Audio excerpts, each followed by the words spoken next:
This is Vitas Casilius from CMC. Delighted to have you join us for the 12th installment of our CMC Solves webinar series. I'm just going to get started because most people have logged in, but a few are still coming. So welcome to those of you new to the format. We do this every month, and each month we take on a different topic that either is of interest to us or of interest to you. So this is my pitch for making sure that if there are topics you want us to cover, that you send it to us, and I'll cover how you do that in just a minute. But today we're going to talk about self-service, how we leverage it for greater ROI in recognition of the changes to our consumers and the sort of the new view that's needed beyond the sort of one-dimensional view that's more traditional in banks today. On the subject of feedback, we want it. We want it both in the webinar position that's provided by GoToWebinar, but also as an email. If you can think of something that you want us to cover, or you're not satisfied that we've covered this topic deeply enough, or have other questions or suggestions, please feel free to point that feedback our way. We really take it to heart and try to respond. So let's dive into it, shall we? The whole idea of self-service is one that I think is not truly understood and appreciated. Consumers are changing in their preferences, and they're making that very clear to us, both in the number of landline versus mobile phones, in the way people prefer texting to talking, in the way that customers are willing to do data entry and are getting increasingly sophisticated in exactly what they want to be able to find out without having had to talk to a person, whether that be giving us information or solving problems. They're able to meet us more than halfway if we get it done in a way with self-service technologies that makes it easy for the customer. And then when we do that, they expect us to respond immediately with confirmation and/or resolution and so forth. Just a couple of statistics that blew my mind. There are almost 3 billion people worldwide that are users of the Internet, and there are over 6 billion mobile phone subscribers. Now, if you're like me, I have 2 different subscriptions, but I still think that that's a level of penetration globally that is mind-boggling. Since early last year, 2013, there are more smartphones and tablets being shipped globally than even PCs and laptops, which is a really interesting thing. And the little graph on the right says that people prefer to do their shopping online via their PC or their laptop or their smartphone than going into stores. So the fact that people prefer to browse and discover in self-service modalities is something I think we can use to our advantage. It matters because increasingly we're worried about the customer's experience and its impact on the customer loyalty, on their buying patterns, or even their transacting patterns, which matters to us in collections, because that directly affects the cost of service. The faster we can resolve a delinquent customer, the more money there is in it for us, of course, but that's also true in marketing, and it's also true in customer service. And if you really break down what the technology allows you to do, everyone can use technology, but the competitive advantage comes in gaining a greater understanding of our customers, what motivates them, and what causes them to behave in the way that we want them to behave, and act in the manner that we're hoping to get them to act better than our competitors.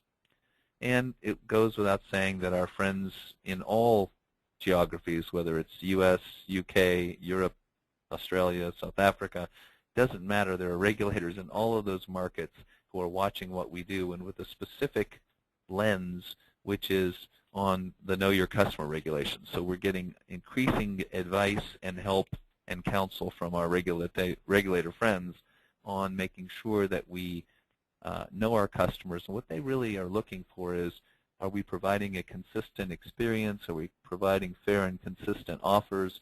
Is our messaging in sync with what the customer is expecting? Now, just as a parenthetical, there's still plenty of things in self-service modalities that aren't altogether clear yet. Whether regulators take an email and view it the same way as a letter, or whether it's a postcard, or whether it falls under the same contact strictures as a phone call, is still an open item. And whether text messages that are sent en masse count as auto-dial communication or not is another thing that's out there. Whether a right-party contact is something more than a phone call but could include other kinds of interactions like authenticated web or email or text replies is still an open item. And really unclear, even in the latest ANPR that the CFPB put out, is an articulation of what the consumer's rights are when they initiate contact. So still plenty to be understood, but that doesn't mean we should wait, because right now, given the way consumers are behaving, we have the opportunity to take full advantage of their preferences and go toward more cost-advantageous solutions and convenience-generating solutions that will give us both knowledge of what the customer wants to do and the power to use that knowledge better than our competitors at satisfying the customer's wishes. And if we can do it in a way that adheres to the regulator's leanings, there are some principles that you can pretty much follow without being worried. And that set of principles is, if you can prove fairness and consistency, and if you can prove to the regulators the policy and practice behind your fair and consistent treatment of the customers, then you're going to win. Now, the good news is self-service applications are by definition rule-driven and scripted. So, a self-service app can't ad-lib. It can't discriminate against a customer based on their race or creed or religious belief or sexual orientation, and it can't be inconsistent because it's all rule-driven. And the other advantages we have are that consumers are being trained in all other walks of life to use self-service technology. I don't know about you, but the last time I've been in a bank branch is eons ago, because I do everything on the ATM or online mobile. So, and that's true of an increasing number of consumers. But what it also drives is the need to be able to handle more and more sophisticated interactions and decisions. Because if we are trying to take simple decisions that we make, let me take a perfect example is, I got a collector talking to a customer making an offer. If I try to make my self-service technology just do what a collector does, then if I'm not very sophisticated, I open myself up to the customer gaming the system to see what kind of a deal they can get. And that's not the goal of what we're trying to do. So I'm going to stop talking for a second and start a survey poll here and ask you to reflect for a moment on your own experience of self-service. And what I'd like you to do is check all of the boxes that apply in terms of whether you've noticed any changes to your own personal service, self-service technology use. I'm older than probably everyone on this webinar, and so my proud change is that I now text all the time with my 4 kids. But I don't know if the rest of you are seeing similarly the kinds of changes that in your own usage patterns that might be indicative of what's happening with our customer base. So I'm going to leave it open for another 10 seconds. I see all sorts of answers here. It looks like there's a couple people out there like me who are somewhat mobile friendly, but still have some Luddite characteristics in our use patterns. So I'm going to close the poll now. Thank you for your responses. Looks like most of us are in the A and B category, and that a couple of us are still down here in C and D. Thank you for that. Let's see. So is it a nuisance or is it an opportunity to have all this self-service capability at our fingertips? The nuisance part is that we now have more and more and more threads of a conversation going on simultaneously, which adds complexity, cost, and integration. The opportunity side is now we have this broadening arsenal of tools to use and interact with our customers in faster and better ways to resolve their issues. So if you take that side of it and say, well, how can I make that opportunity even more valuable?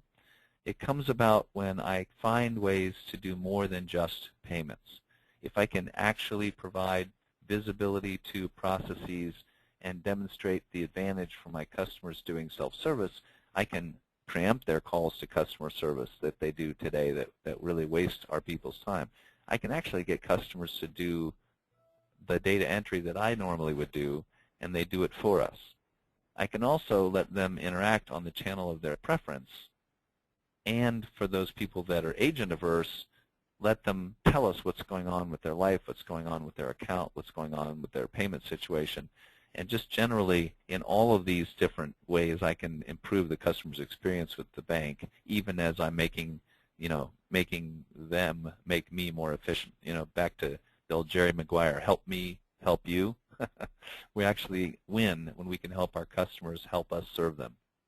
Unfortunately, most bank sites today are largely one-dimensional. In collections, they're just many of them are just payment sites that might have some customer announcements and some brochureware, but in almost all cases are monolithic in the way the customer experiences them. And by that I mean every customer goes through the same pages and flows.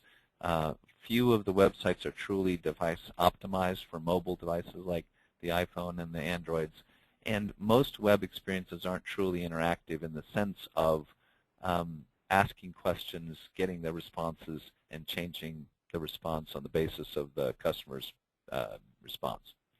And we see all too often that what's lacking is a comprehensive customer marketing plan that drives the consumer to use more and more self-service modalities. So as I mentioned before, it's much more than payments. So we've got here an example of a typical collections account summary, but we also have the ability to capture budget calculations from a customer, income and expense sorts of survey information that we could use to build different offers, and we have the ability to interact with the customer across a number of different pre-decisioned payment offers that could change when we gather new information. And all of what I'm showing you is the online version because it's easy to show it that way. But think of all these things as being potentially mobile or SMS or email enabled, and you're starting to see the full benefit of filling the self-service gaps. Wherever I can shift work to the consumer, I not only reduce the cost of dealing with it, but I reduce the errors and the cost of those errors that I currently have to deal with when it's my data entry. I can improve my turnaround times in resolving a customer's problem even as I learn what they prefer to do in interacting with me. And to the extent that I get truly dynamic and create a responsive offer to that customer's data input, then I can increase take-up for whatever it is I'm trying to do. So let's go to another poll question that you see on the screen here and ask more specifically about your bank. Have you guys recently deployed any new self-service automation, be it web, mobile, text, two-way text, email, and so forth, that expands beyond the sort of one-dimensional that I have described yet? I'm going to talk about some things we're doing at CMC in a few minutes here, but I just wanted to get a sense from you guys. So it looks like, yeah, it looks like we got a good smattering of all four. Good. I'm going to close it in the next 5 seconds. It looks like everybody's already given an answer, so I'm just going to close the poll. Thank you for that. So what's the real challenge? I mean, you could look at self-service as just another thing that you got to have. But if you look at what it could really do, it's all about reducing the amount of paperwork that you have to handle internally and speeding the resolution and your ability to communicate that resolution back to the customer. And to the extent you use it as a preference catchment device, then you can start to do more analysis on both the data about what the customer is telling you and the metadata about what they're doing and how you can use that to increase your effectiveness and your efficiencies. So I'm going to launch this last poll and just ask you to give yourselves a sort of a self-rating in your own bank. What exactly would you say is where you guys are today? Where, one is, we just have payments, a pay now site. A 5 is fully integrated, comprehensive, dynamic self-service capability that is a seamless customer experience component, meaning it doesn't matter which channel the customer interacts with you on, it's the same experience, same rule-driven responses, and so forth. Then 3 would be somewhere headed on the way to that journey, starting to use some channels. It's good. So it looks like the majority of us are in that 3 category, using some self-service and contemplating contemplating how we would get to the fully integrated comprehensive view. So thank you. I just closed that poll. So I'm going to get on to the meat of our webinar. How do we help? We're going to talk today about 3 specific things that CMC is doing in self-service as examples of ways to make a greater usage and leverage of self-service to gain higher ROI. So we're going to talk about some digital channel automation that we're able to do with the platform. We're going to talk about another specific application, which is in the marketing arena, where we're able to automate credit line increase execution in a compliant way. And then we're going to show an example of some more advanced kind of business process automation using self-service. Let's start with the simple one of just kind of digital channels. And the key here is that we can use the platform, which we call Credibility, to strategize not just a website, but all of your interactions with the customer, IVR, text, email, letters, all from one place. And we can also support dynamic interactions where we capture things like an INE that would then drive personalized offers to that particular customer situation, like a hardship or workout program or something like that. We can also manage any documentation and disclosures that at a customer level is context appropriate, meaning we build a template into which the data gets dropped at the time that the customer sees the document or disclosure.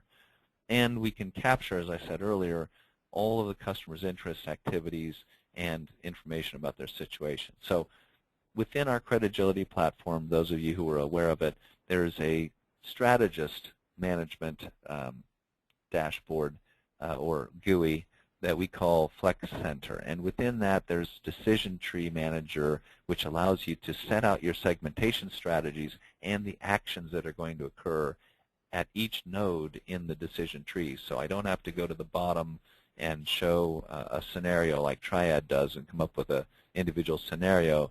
I can do things like put a channel action or a program offer action or a queue action on any of these nodes in the tree. I also can do clever things by having the Credibility platform interrogate my data and profile certain users by what contact media I have at my disposal. So these contact profiles are a way that we shortcut the idea of building intelligent contact strategies, which I'll talk about later. But if you click on any given node in the tree that you've now defined, you can then add a channel action. This is an example of how you'd schedule that node of customers to be receiving an IVR campaign, or how that group of people might be eligible for a specific program, and you use the criteria in your syntax to figure out who gets what.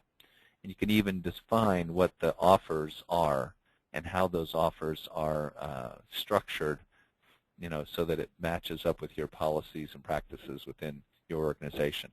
In addition to the decision tree, you have the ability to manage workflows. And an example of a workflow might be a survey that I want to ask the consumer to fill out. And I don't necessarily need them to answer all the questions, because as you can see, I can branch what question they're asked next based on what their response is to the first question. So when I build a survey, it might be something like this particular form here that you ask the customer to provide the details on and click Next to get to the rest of the survey.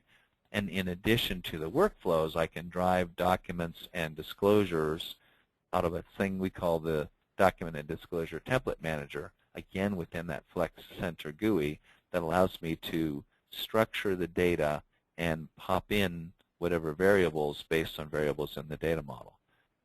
What that then does when you render it on the self-service medium is, in this example, I've got a consumer that's come online, they've logged into the customer-facing portal of Credibility, and they immediately are being asked a series of questions that they answer that were designed for them to answer them in the workflow manager. So in terms of digital channel execution, you can do some very sophisticated, question and answer sessions that then drive through to either a re-decisioning to create a new offer like a hardship program, or to create the next step in the workflow based on their answers. A very specific example of using that digital channel automation in a particular use case is credit line increase execution. So I've got a bunch of customers I want to segment out that are current customers. I want to send them the appropriate enticement in the appropriate channel, be it email, text, IVR, letter, whatever. And I'm going to drive them to their choice of a self-service site or an agent 800 number. And then regardless of which they come into, I'm going to capture their verified stated income and any other necessary data. And having done that, I'm going to do my decisioning and my confirmation right on the spot and do the fulfillment. So here's another way where I would use the decision tree to figure out who gets what enticement offer. And once I get them, whether it's at the website or talking to an agent, what are the questions I want to ask them? And so when they happen to log in this case, by something we call entry criteria within a workflow, I can make sure that when Mrs. Jones logs in, she sees the credit line increase screen, and when Mr. Smith logs in, he may get the collections standard screen because he's in arrears. So I can literally create unique and dynamic experiences for each different customer based on the data I have on them and the entry criteria that drops them into a workflow. So in this case, they would fill out this income. At the end of it, they would be told what their credit line increase is. And you can be more explicit and ask more questions if you'd like, or less if you'd like. Regardless, however you design it, whatever you ask on the website is exactly what the agent would be asking in the phone call, because Credagility manages the workflow regardless of which channel. So the agents would take the customer through exactly the same process as the website. And at the end of the day, I can prove consistency and fairness of all of the decisions because they're literally running through the exact same decision engine and decision process. Now let's change gears. We're going very fast because we don't have a lot of time. But the third use case example I wanted to talk about is what we call advanced document management. So the scenario here is a business process that requires that I interact with the customer and get some data which will then have to be put into a form of some kind, and that customer is going to have to verify that the data is right and put a wet ink signature on that form. While we can accommodate e-signing, there's still a lot of things out there in business processes that you're painfully aware of that require a manual input of data, so or a manual customer signature or whatever. So the way that we do it within Credagility is both define the workflow and within the workflow the particular pieces of information that we need to capture, as well as the documents that would be output to the customer and those that can be inputted into the system. So, the interaction between the agent and the customer goes like this. I'm on the phone with the customer. I get to a point in the workflow where I realize I need a document signed by them. We let the agent see the document on Credagility, fill in the blanks, and then confirm the data and press the submit button, at which point the customer can authenticate that same document, right? They log in and they get to see that document. They put a signature on that document by printing it out, signing it, and then they scan it or smartphone photo it, put it back into the self-service portal that they use to get the document, and then hit enter, and all of a sudden the agent can see that document through his workflow as the next step and approve it. So the way it looks like is this. So the agent's in our agent desktop GUI, clicks on a particular workflow and says, I want to get this specific document for Mr. Walden, at which point we walk the person through the survey of all the questions that are on that document, some of which can be pre-populated from the system, some of which the agent is going to enter. And when they finish entering the right data, they can bring up a PDF of the actual form already filled in with all the customer data that we just captured in the phone conversation.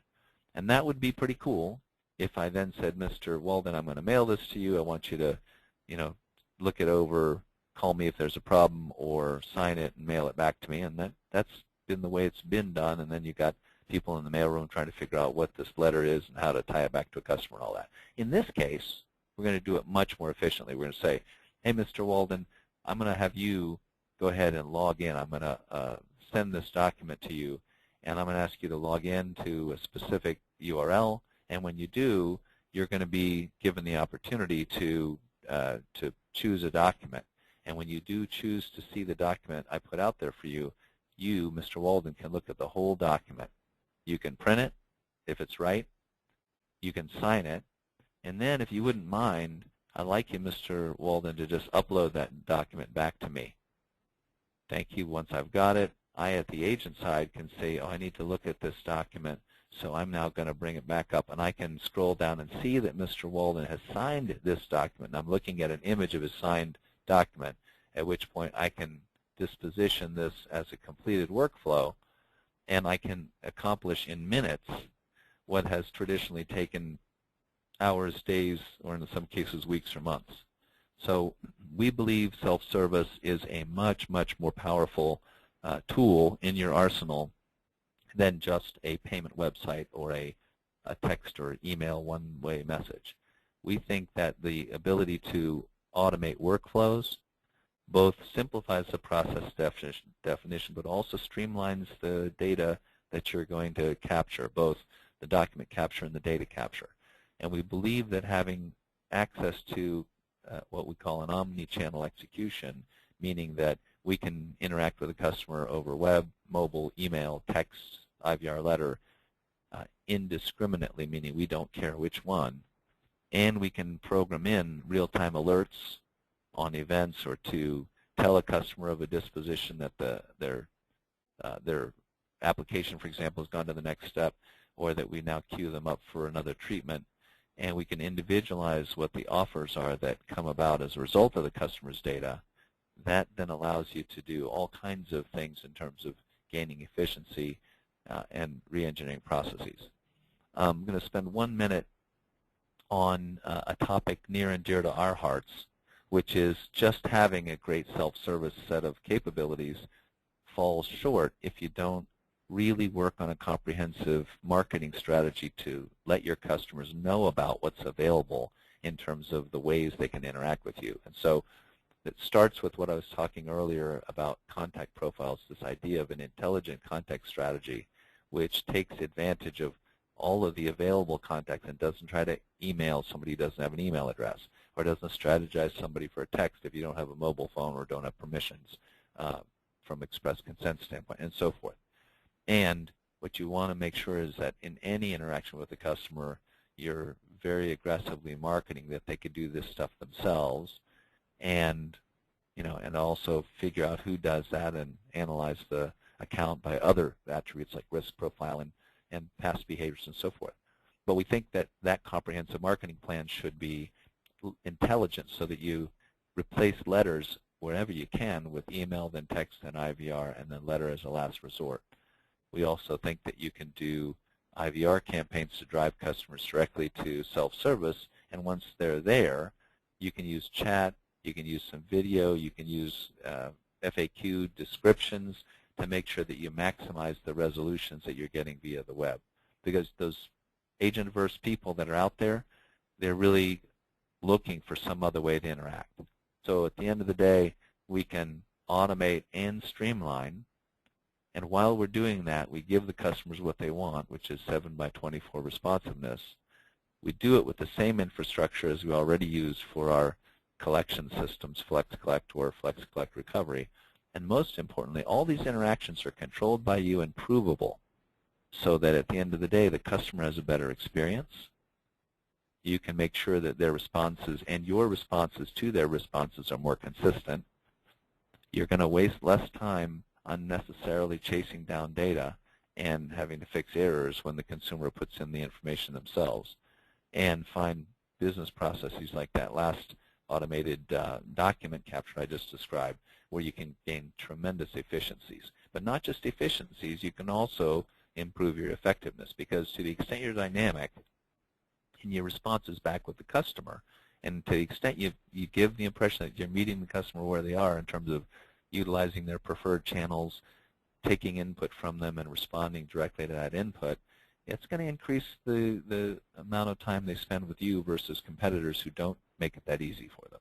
So, obviously we are all about automation. We're all about systematizing these business rules. we just want to point out that it can be agency interactions of your third parties as well as your own internal agent interactions. And sometimes just creating a self-service mechanism so the agency has to go through the same steps as your internal people can create enormous benefits in efficacy. So we're cloud-based, so it's a quick win. It's faster and easier and cheaper to deploy than trying to build all this stuff yourself. And the underlying platform is enormously flexible so that modifications are quick and easy. There we go. We've wasted another 30 minutes of your time. Hopefully not wasted.